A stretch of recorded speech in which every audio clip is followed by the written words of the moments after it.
اعلم مصنف علم کی 5 معنی بیان کرتا ہے. مصنف علم کی 5 معنی بیان کرتا ہے. ایک یہ کہ اعلم ان العلم یطلق علی معانی. علم کا اطلاق ہوتا ہے 5 معنی پر. ایک ان میں سے حصول صورت شیء فی العقل.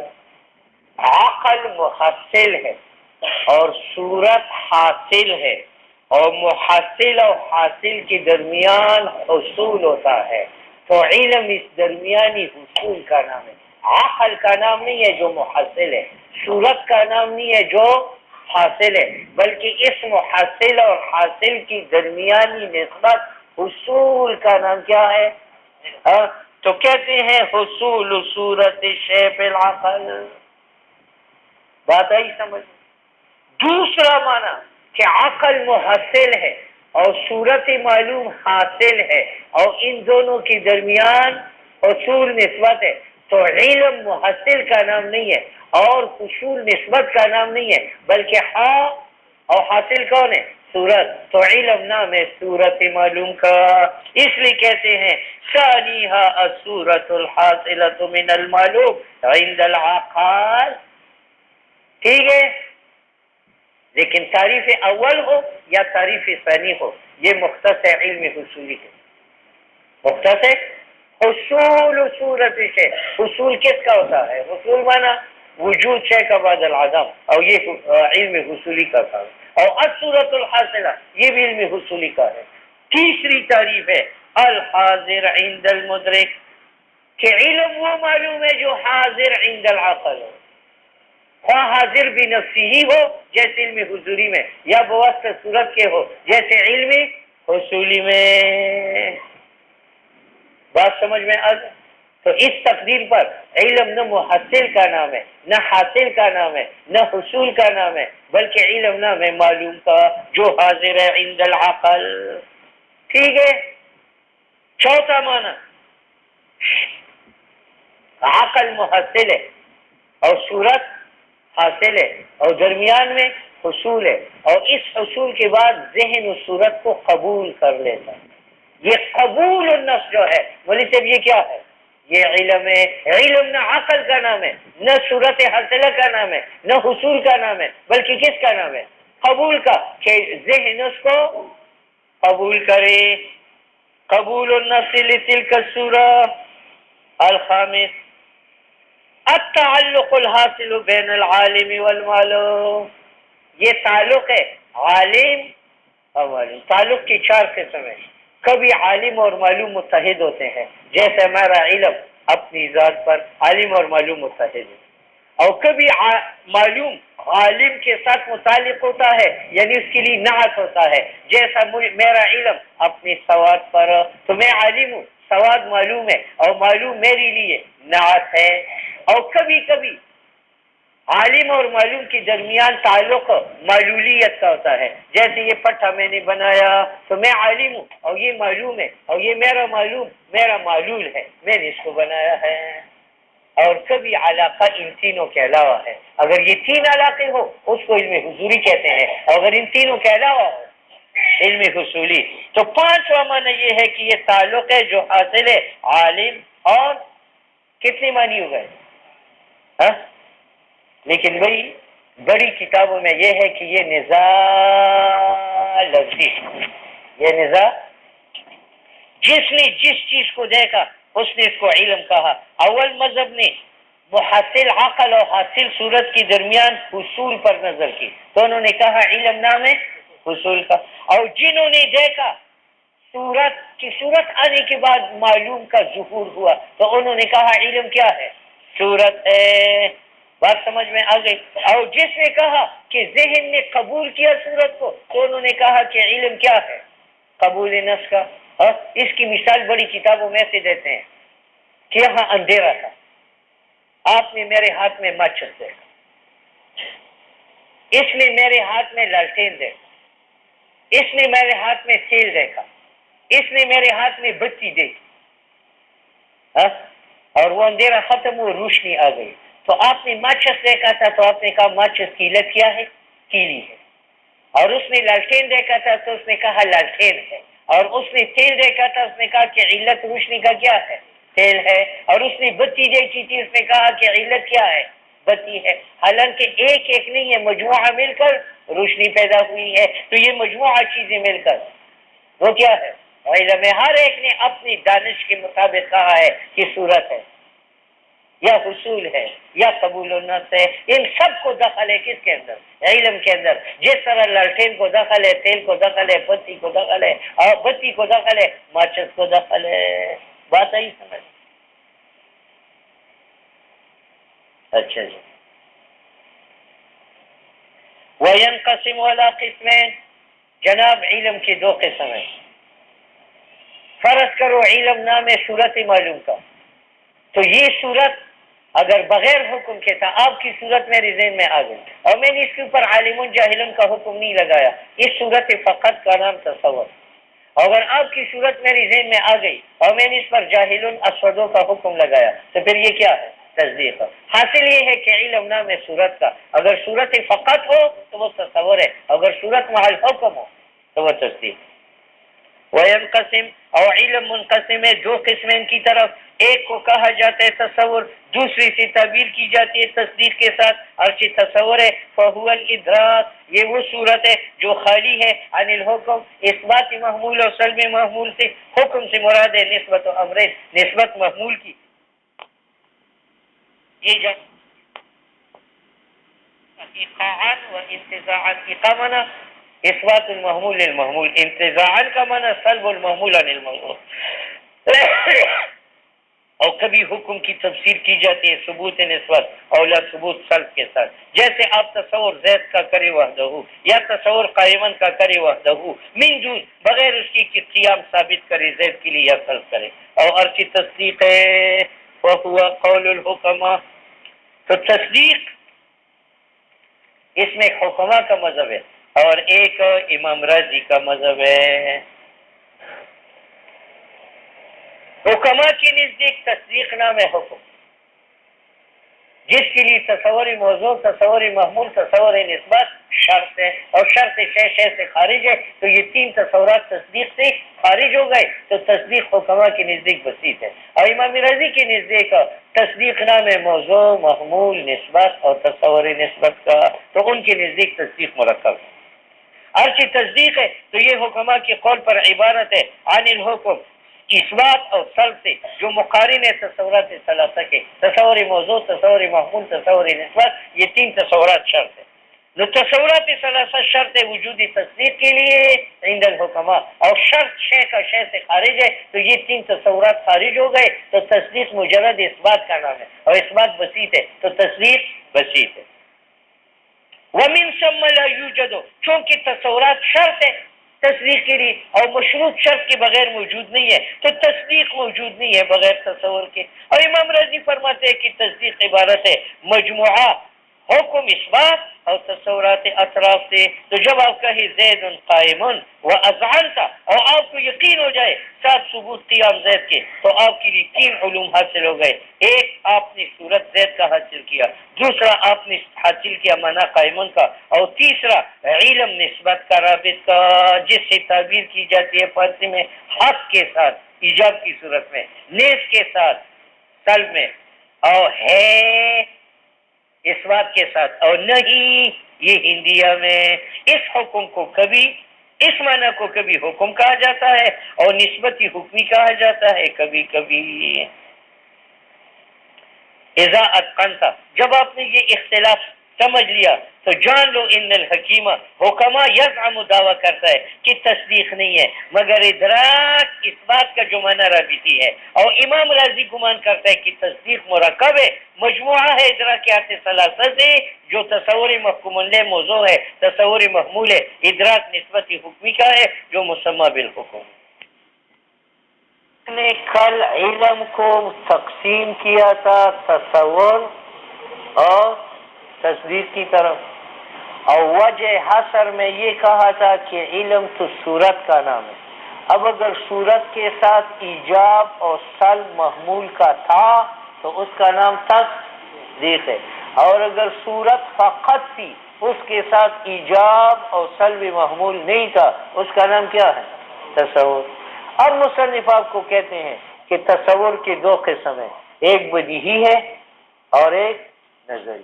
تصوری بدیہی اس صورت کا نام ہے کہ وہ اپنی حصول میں تعریف کا محتاج نہیں، جیسے حرارت و برودت. تو حرارت و برودت وجدانی چیز ہے، جب گرمی ہو تو پسینہ نکلے گا، محسوس ہوگی، تعریف کا محتاج ہے. برودت جب سردی ہو تو وجدان محسوس کرے گا کہ سردی ہے، کب کبھی تاری ہوگی، وہ برودت تعریف کا محتاج ہے. تو جو صورت اپنی حصول میں تعریف کا محتاج نہ ہو اس کا نام ہے تصوری بدیہی، اور جو صورت اپنی حصول میں تعریف کا محتاج ہے وہ تصوری. جیسے جن تصور ہے یا تصدیق ہے؟ تصور ہے، کیونکہ مفرد ہے، اس میں ایجاب اور طلب کا حکم نہیں ہے. اب جن آپ کے ذہن میں تب آئے گا کہ میں تعریف کروں جسم ناری یتشکل باشکال مختلفۃ، کہ یہ ایک جسم ہے جو آگ سے بنا ہوا ہے اور قادر ہے مختلف اشکال اپنانے پر. یا ملک تصور ہے، یہ آپ کے ذہن میں تب آئے گا کہ میں اس کی تعریف کروں کہ جسم نورانی یتشکل باشکال مختلف. تو تصور کی کتنے اقسام ہوں گے؟ دو. اور اسی طرح تصدیق کی بھی. تصدیق تو وہ صورت ہے جس کے ساتھ اثبات محمول کا ہو زید قائم، یا سلب محمول کا ہو زید لیس بقائم. تو پہلی میں صورت زید کا ہے مع اثبات القیام، اور دوسری میں صورت زید کا ہے مع سلب القیام. اب یہ تصدیق کی بھی دو قسم ہے، یا یہ اپنی معرفت میں دلیل کا محتاج ہوگا یا نہیں. اگر محتاج تھا وہ تصدیقی نظری، اگر محتاج نہیں تھا وہ تصدیقی بدیہی. نظری کی مثال العالم حادث، عالم حادث ہے.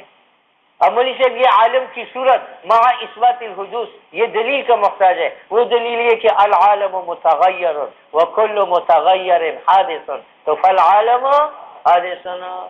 ٹھیک ہے.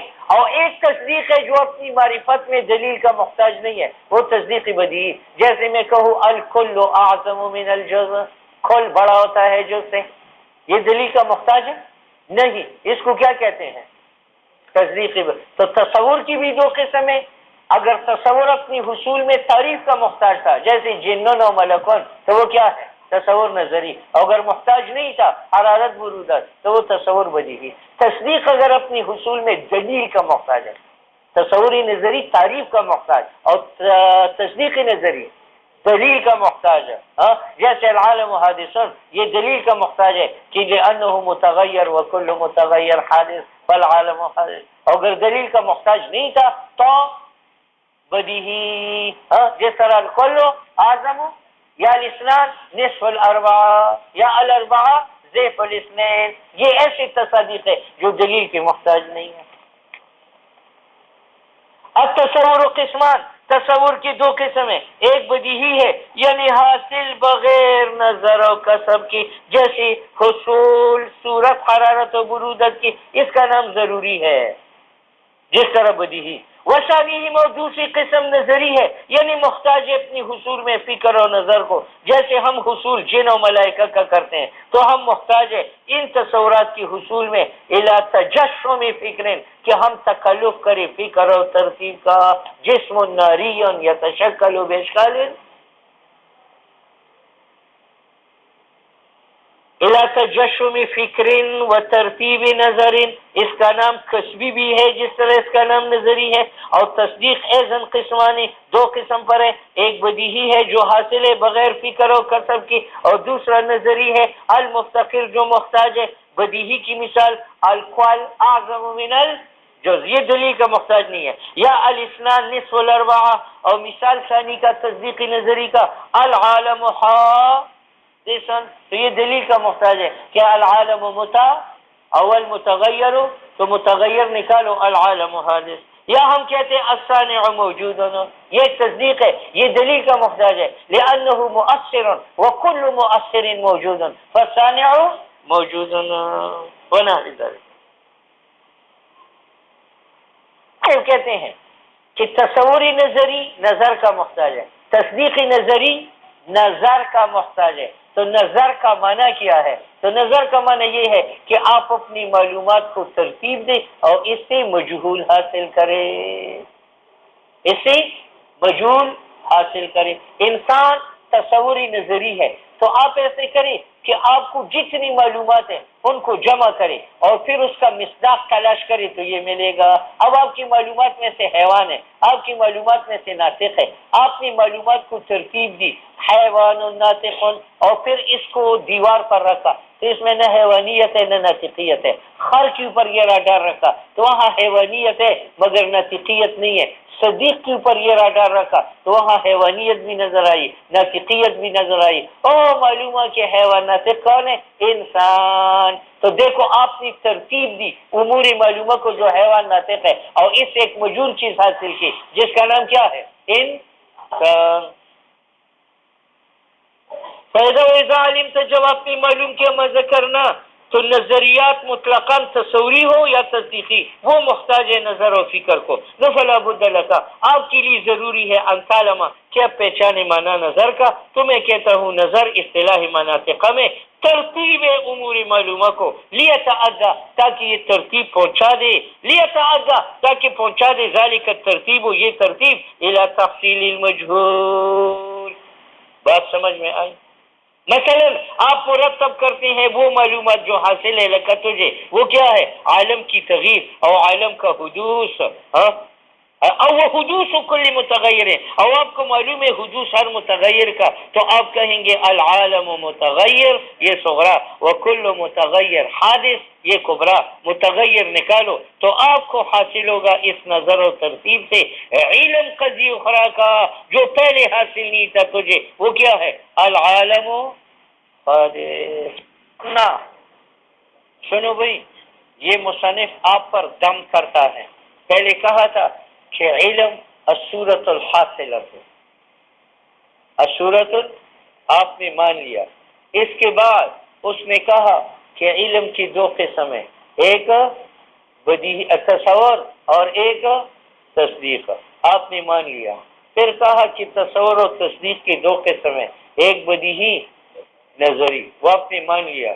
اس کے بعد کہا کہ نظر ترتیب امور معلومات ہیں، آپ نے مان لیا. اب آپ کو کہتے ہیں کہ ہر ترتیب حق بھی نہیں ہے اور ہر ترتیب کبھی کبھی ترتیب باطل ہوتی ہے. میں نے کہا العالم مستغن عن الخالق وکل مستغن عن الخالق فهو قدیم. فالعالم دیکھو نتیجہ غلط اس لیے آیا کہ میں نے ترتیب غلط، اور کبھی ترتیب حق ہوتی ہے. العالم متغیر وکل متغیر حادث فالعالم حادث، ترتیب صحیح ہے.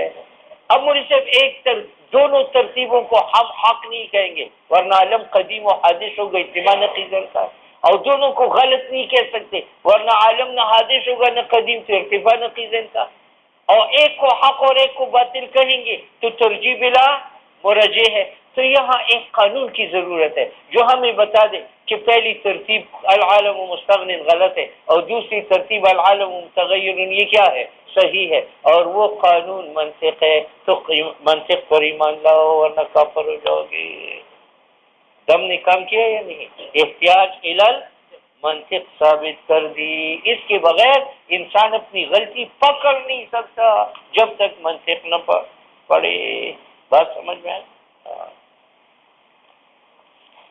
کا اپنے آپ کو دور رکھو اس گمان سے کہ ہر ترتیب حق ہے اور موصل پہنچانے والا ہے الی علم صحیح نتیجہ صحیح کو. کیفا اگر ہر امر کذالک ہر ترتیب حق ہو جائے نما وقع الاختلاف لوگوں میں اختلاف نہ ہوتا اور تناقض نہ آتا ارباب عقل میں مع انه قد وقع حالانکہ اختلاف تو واقع ہے. کس طرح؟ فمن قائل ایک قائل کہتا ہے کہ العالم اور دلیل پیش کرتا ہے کہ العالم متغیر وکل متغیر حادث، تو نتیجہ نکالتے العالم ومن زاعم، اور ایک غلط آدمی یزعم غلطی کرتا ہے کہ عالم قدیم ہے غیر مسبوق بالعدم ہے، یعنی پہلے یہ معدوم نہیں تھا، ازل سے آ رہا ہے، اور دلیل پیش کرتا ہے کہ عالم مستغنی ہے خالق سے یہ صغرا، وکل ما ھذا شأنہ، اور ہر مستغنی قدیم ہے، تو عالم کیا ہوا؟ قدیم۔ ٹھیک ہے، اب مصنف کہتے ہیں کہ میں آپ پر یہ بدگمانی نہیں کروں گا کہ آپ دونوں نظروں کو حق کہے ورنہ اجتماع، اور نہیں یہ گمان کروں گا کہ آپ کے نزدیک دونوں غلط ہے ورنہ ارتفاع، ان میں ایک حق ہے اور ایک غلط ہے، اس حق کی حقانیت اور باطل کا بطلان اگر معلوم کرنا ہے قرآن سنت کی طرف رجوع نہ کرو، کس کی طرف کرو؟ منطق کی طرف۔ بات سمجھ میں آ گئی؟ ولا اظن کی شاکن، میں تجھ پر یہ گمان نہیں کرتا کہ آپ کو شک ہوگا اس بات میں کہ حد الفکرین صحیح حق ہے اور آخر فاسد غلط ہے، اور جب غلط واقع ہوا فکر و قلم میں معلوم ہوا کہ ان الفطرت الانسانیہ، کہ انسانی عقل کافی نہیں ہے فی تمیز الخطا منس، اور کافی نہیں ہے فی امتیاز القشر، کہ چھل کا جدا کرے عن اللعب، کیسے؟ گودا مغز سے، یہ عقل کا کام نہیں ہے کہ فضول چھلکے کو چھلکے کہے اور گدے مغز کو مغز کہے۔ نفجاءت الحاجت بذلک الی قانون، تو اس حق اور باطل کی پہچان کے لیے ضرورت پیش آئی ایک ایسے قانون کو عاصم جو بچانے والا ہو عن الخطا فی الفکر، اور یبین فیہ، اس قانون میں بیان ہو طرق، راستہ اکتساب مجہولات کا، کہ مجہول کو کس طرح حاصل کیا جاتا ہے معلومات سے۔ یہ قانون منطق، اور اس کو منطق کیوں کہتے ہیں؟ اس لیے کہ یہ تاثیر کند نطق ظاہری میں یعنی تکلم میں، کیونکہ جو عالم بالمنطق ہو یقوی، وہ قادر ہے علی تکلم، تکلم پر، بما ایسی مضامین کے ساتھ لا یقوی علیہ صوفی، وکذا فی نطق الباطنی، اسی طرح یہ تقویت پہنچاتا ہے نطق باطنی یعنی علم میں، کیوں؟ منطقی یعرف حقائق الاشیاء، اس کو حقائقی اشیاء معلوم ہے، وہی کہ انسان کی حقیقت کیا ہے، حیوانات ہے، وَيَعْلَمُ أَجْنَاسَهَا وَفُصُولَهَا، اور اس کو معلوم ہے کہ اس کا جنس کیا ہے، حیوان ہے، اور فصل کون ہے، ناطق ہے، وَأَنْوَاعَهَا، اور حیوان کے انواع جانتا ہے، فرس، حمار، انسان، وَلَوَازِمَهَا وَخَوَاصَهَا، جو علم و کتابت ہے، بخلاف الجاہل عن هذا العلم الشریف، بخلاف ملیشیا کے جو ناواقف ہے اس مبارک علم سے۔ اور اس کو میزان کیوں کہتے ہیں؟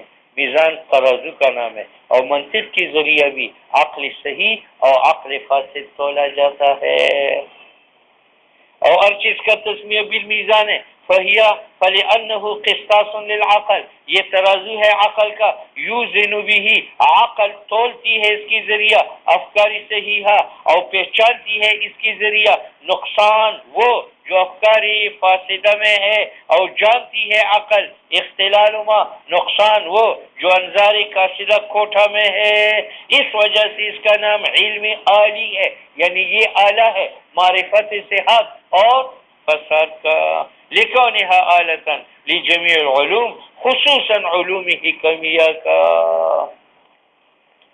علم تالیس حکیم دون هذا العلم، اس نے یہ علم ایجاد کیا ہے بے امر اسکندری رومی، اس وجہ سے اس کا لقب ہے معلم الاول، اور فارابی نے حذب هذا الفن، اس منطق کو ترتیب دی، اس کا نام معلم الثانی ہے۔ وبعد اذاعت کتب الفارابی، فارابی کی کتب ضائع ہو گئے، نفصلہ الشیخ ابو علی سینا بیان کی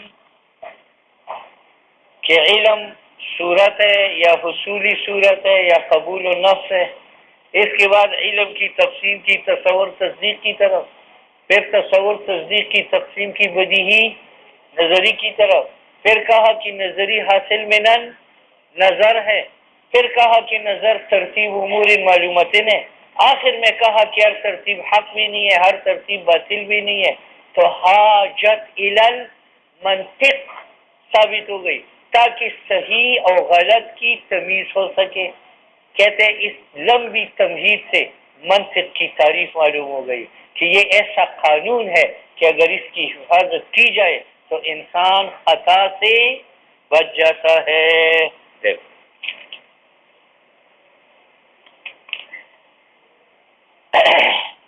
وَلَعَلَّكَ عَلِمْتَ، شاید آپ پہچان چکے ہوں گے، مما تلونا علیکَ فی بیان الحاضر، جو ہم نے پڑھا تھا جب ہم اس بات حاجت کا کرتے تھے منطق کا، تو اس سے آپ پہچان گئے تعریف ہو، منطق کی تعریف، کہ یہ علم ہے بے قوانین، ایسی کلیات پر تعصم کی بچائے گی، مراعاتها ان کلیات کی رعایت اور حفاظت، کس کو بچائے گی؟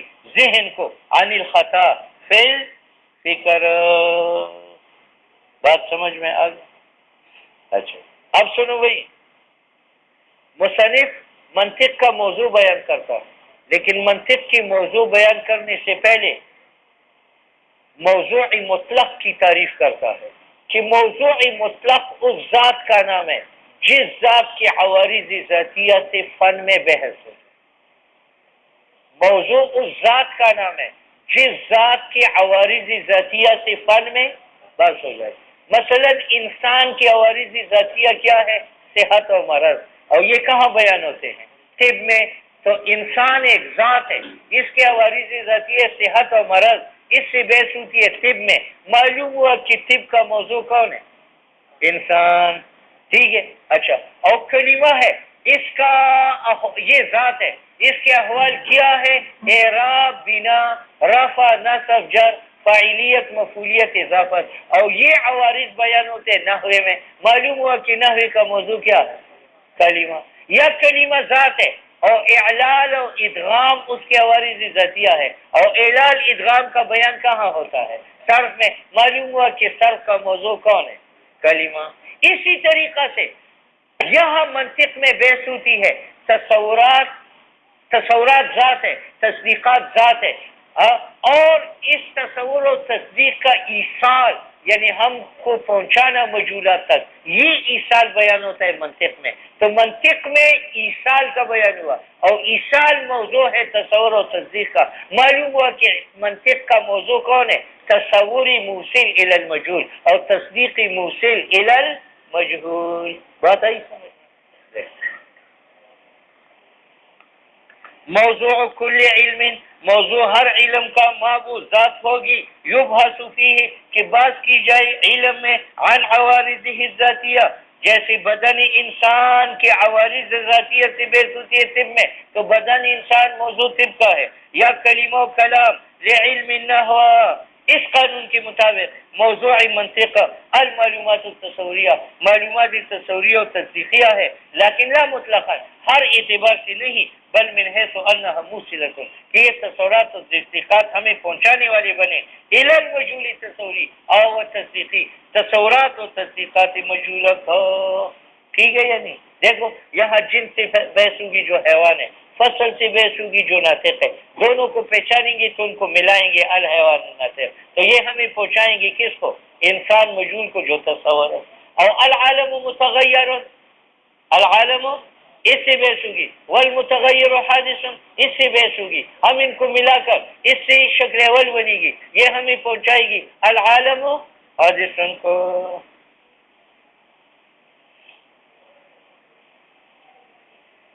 فائدہ، اب مصنف نے تعریف تو بیان کی کہ علم بقوانین تعصم مراعاتها الذہن عن الخطاء فی الفکر. اب اس کی غرض بھی چاہیے. کیوں؟ علم حاصل کرنا یہ ایک فعل اختیاری ہے، اور ہر فعل اختیاری کی غرض ہوتی ہے، ورنہ طلب بس. بات سمجھ میں آ گئی؟ تو اس علم منطق کی بھی ایک